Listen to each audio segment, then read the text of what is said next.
Welcome, welcome. Thank you for joining me. This is Shiko from shikosplace.com or my happy place on Facebook. Happy belated Mother's Day for all the moms out there. I'm so excited. Today's Monday. Yay.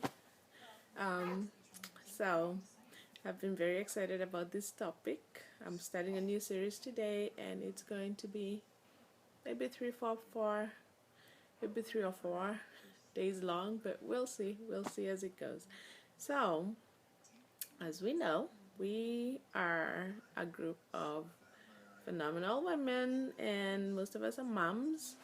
So, I'm going to address moms mainly because most of the times the issues are we are the ones who are the main caretakers of the home, or we are the ones who are managing the home, and that comes with its own set of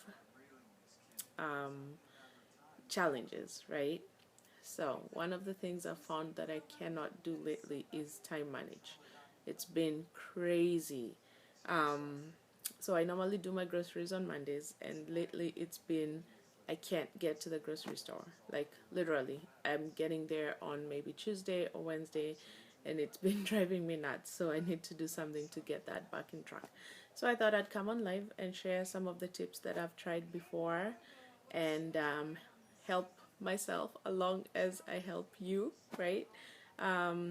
So this series is going to be time management for busy moms because we are busy, we have things we're doing, and I'm going to share 1 or 2 tips every night until the series is done.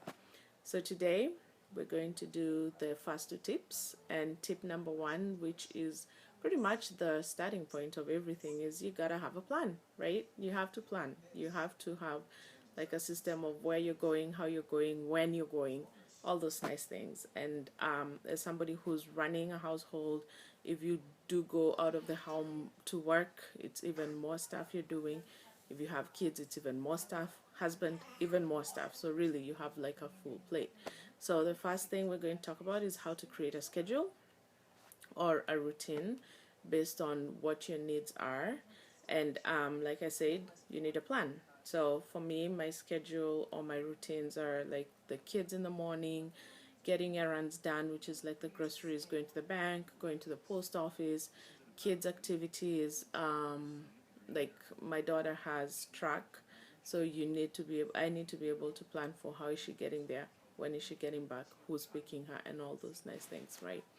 So for most moms, you can just write out a list. You can just figure out what it is that needs to be done in your household and write it out, and then figure out when it needs to be done. I found that clustering a lot of my errands together, so like on the days that I need to go to the bank, if I do something else with it, it makes it easier.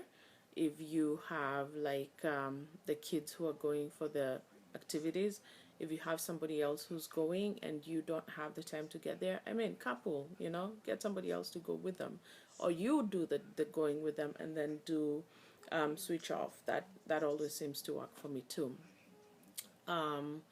For appointments, you need to be able to figure out when do you have time, how are you going there, when are you going there. Like now I have a blood sugar test that is scheduled for June, and they want me to stay in the lab for 2 hours. Like I have to sit there for 2 hours in the lab doing absolutely nothing. I'm like, oh my god, this is going to drive me nuts, but I have to plan for it. So it's going on my calendar, it's gonna go on my schedule, and I'm gonna figure out what I'm gonna do when I get there, right? Probably I'm gonna work on my business, but who knows. If you work at home, that is something else that you can put on your schedule. Like literally your schedule is just your list of daily things that need to be done, that you need to do, and that other people around you need to do, so that your home can run smoothly. Okay. The other thing that I like to put in that schedule is date night, right? Because if you are in a relationship, you want to keep growing the relationship. You don't want to just be sometimes you need to keep those fires burning. The other thing that you could do is add date night for the kids. You can add family night on there, so that everybody knows that it's coming, everybody knows to plan for it, nobody has made other different plans for the night. But yeah, so that's my number one tip, is you have to have a plan. And that plan is literally a schedule or a routine that you guys do that make your home run easily, right? So for tip number two is, now you have your plan, what then? You need to be able to delegate. That's really, really hard for me to do. I like things done a certain way. I like them done at a certain time. I like them done when they need to be done. So really, delegation for me does not come easy, but it's something that I've learned to do. It's something I'm learning to do because I have, well, for kids now, the three kids pretty much do like their rooms, they put away their laundry, they do their laundry, they clean up their places after dinner. But these things are things that we've had to like learn how to do, all of us, like figure out who does it when it's done. I have to keep a lot of doing of, have you done this, have you done this, and it sucks, but it's something that you need to be able to do. That delegation is going to give you peace of mind, because now you can hold somebody else accountable, and you can still get some time to yourself. I don't have to keep running after them with like a brush and a broom and all those nice things, right? So those are my first two tips for the day. Is number one, a plan. So you need a schedule and a routine. And number two, you need to delegate. You need to be able to tell the people in your household what to do, when to do it, and how you would like it done, and then let them free. You need to be able to let go and let it be that, fine, I've told you what needs to be done. Now you just sit back and wait, right? And that also includes the husband or the spouse or the boyfriend or whoever it is that is your other half that is living with you, because men, they're big boys. They can handle it. They can definitely do a dish or two. They can cook a meal. If they don't know how to cook, teach them how to cook. It's not a bad idea. So like yesterday, one of my biggest gifts was I was able to sleep for like 7 hours, uninterrupted. Why? Because dad came and sat with the baby. And that to me was wow.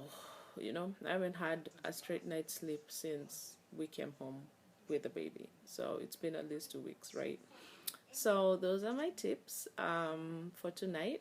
Don't forget to check back soon for the next tips coming up. I will be doing this probably tomorrow, and you can check out for that. All right. Blog post is gonna go up in the morning, and it has just that and the synopsis of what I just talked about. All right. Thank you so much for joining me, and I will see you tomorrow.